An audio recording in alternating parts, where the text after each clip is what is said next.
Praise the Lord. प्रभु के नाम की स्तुति हो। आज हम पढ़ेंगे निर्गमन 12वां अध्याय।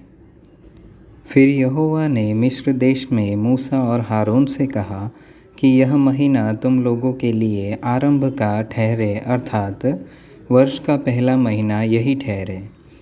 इज़राइल की सारी मंडली से इस प्रकार कहो कि इसी महीने के 10वें दिन को तुम अपने अपने पितरों के घरानों के अनुसार घराने पीछे एक एक मेमना ले रखो। और यदि किसी के घराने में एक मेमने के खाने के लिए मनुष्य कम हो, तो वह अपने सबसे निकट रहने वाले पड़ोसी के साथ प्राणियों की गिनती के अनुसार एक मेमना ले रखे।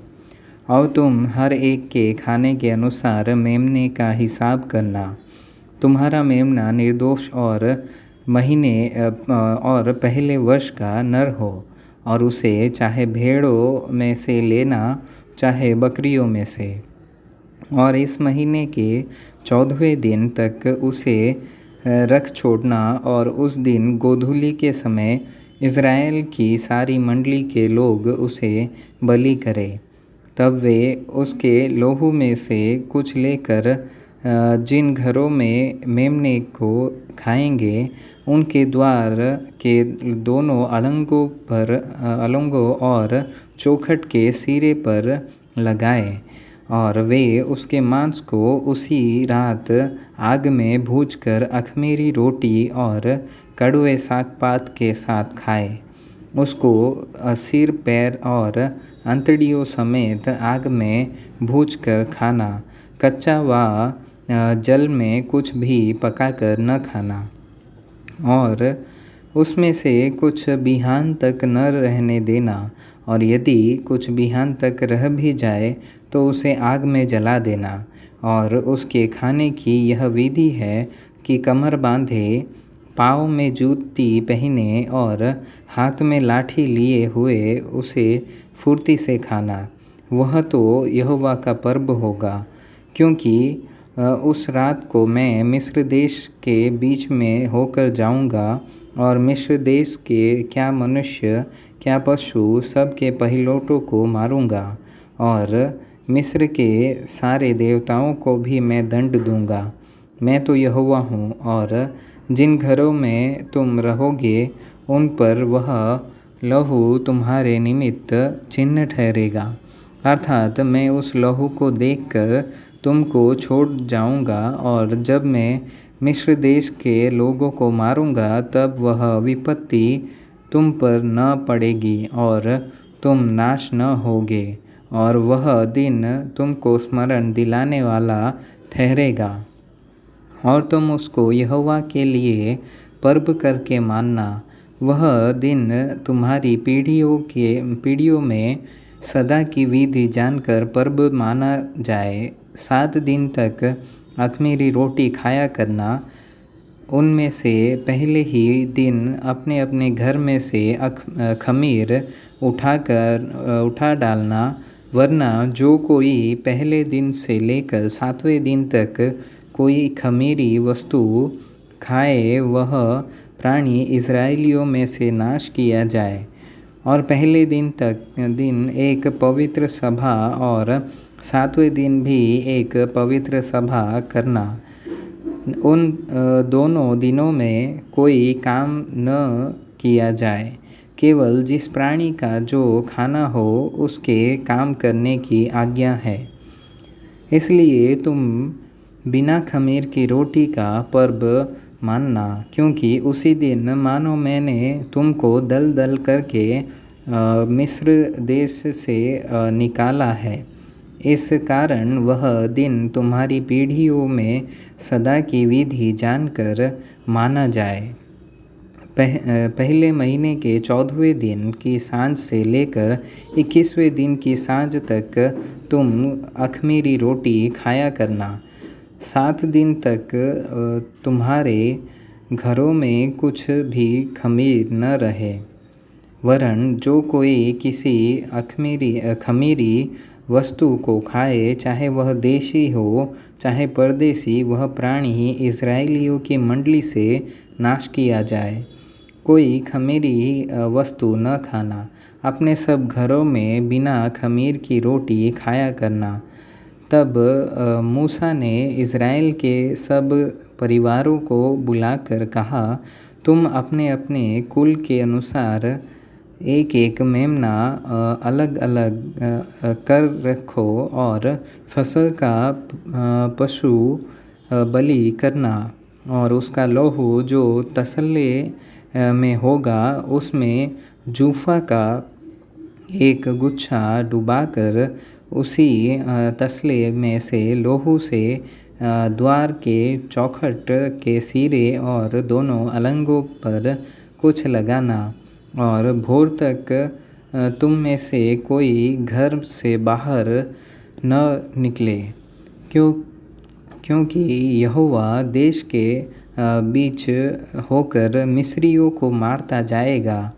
इसलिए जहाँ जहाँ वह चौखट के सिरे और दोनों अलंगों पर उस लहू को देखेगा, वहाँ वहाँ वह उस द्वार को छोड़ जाएगा और नाश करने वाले को तुम्हारे घरों में मारने के लिए न जाने देगा। फिर तुम इस विधि को अपने और अपने वंश के लोगों लिए सदा की विधि जानकर माना करो। जब तुम उस देश में जिसे यहोवा अपने कहने के अनुसार तुमको देगा प्रवेश करो, तब वह काम किया करना।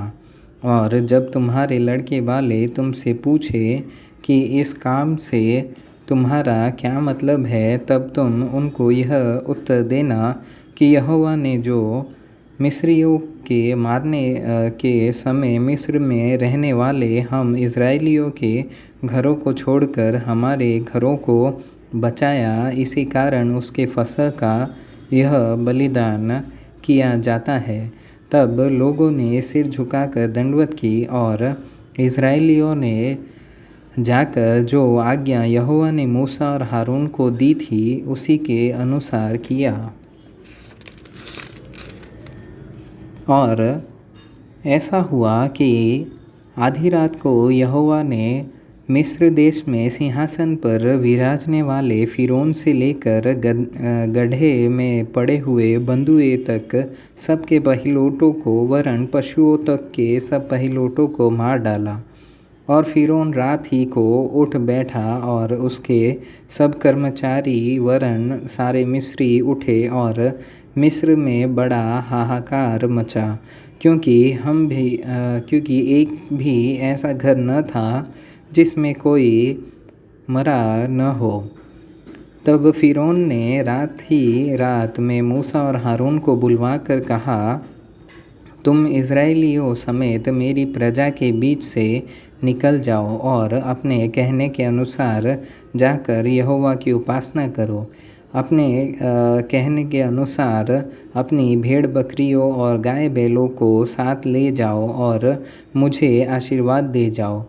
और मिस्री जो कहते थे कि हम तो सब मर मिटे हैं, उन्होंने इज़राइली लोगों पर दबाव डालकर कहा कि देश से झटपट निकल जाओ।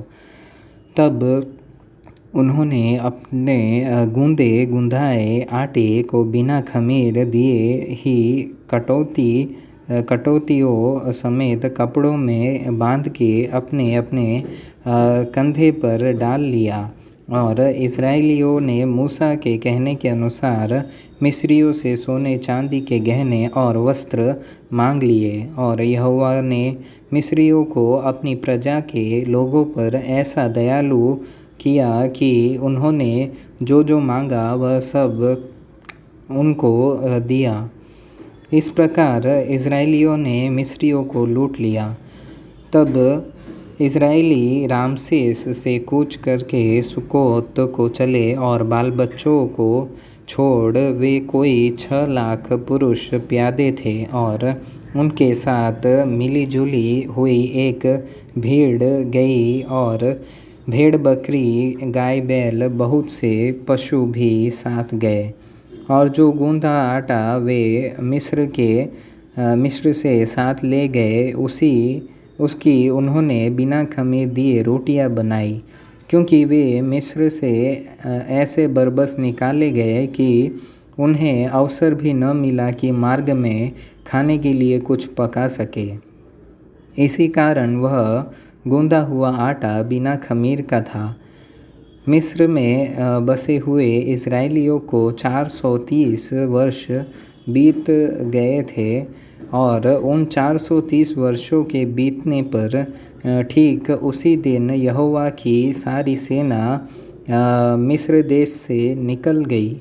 यहोवा इजरायलियों को मिस्र देश से निकाल लाया, इस कारण वह रात उसके निमित्त मानने की अति योग्य है। यह यहोवा की वही रात है जिसका पीढ़ी पीढ़ी में मानना इजरायलियों के लिए अति अवश्य है। फिर यहोवा ने मूसा और हारून से कहा, पर्व की विधि यह है कि कोई परदेशी उसमें से न खाए, पर जो किसी का मोल लिया हुआ दास हो और तुम लोगों ने उसका खतना किया हो, वह तो उसमें से खा सकेगा, पर परदेशी और मजदूर उसमें से न खाए।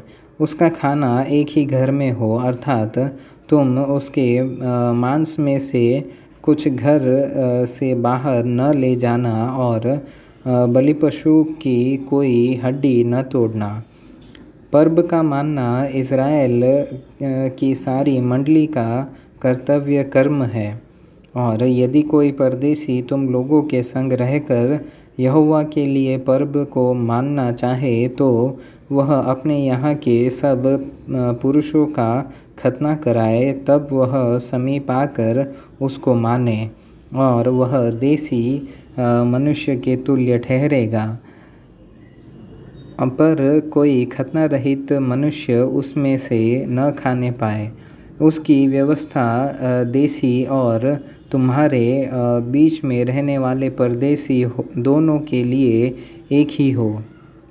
यह आज्ञा जो यहोवा ने मूसा और हारून को दी, उसके अनुसार सारे इजरायलियों ने किया। और ठीक उसी दिन यहोवा इजरायलियों को मिस्र देश से दल दल करके निकाल ले गया।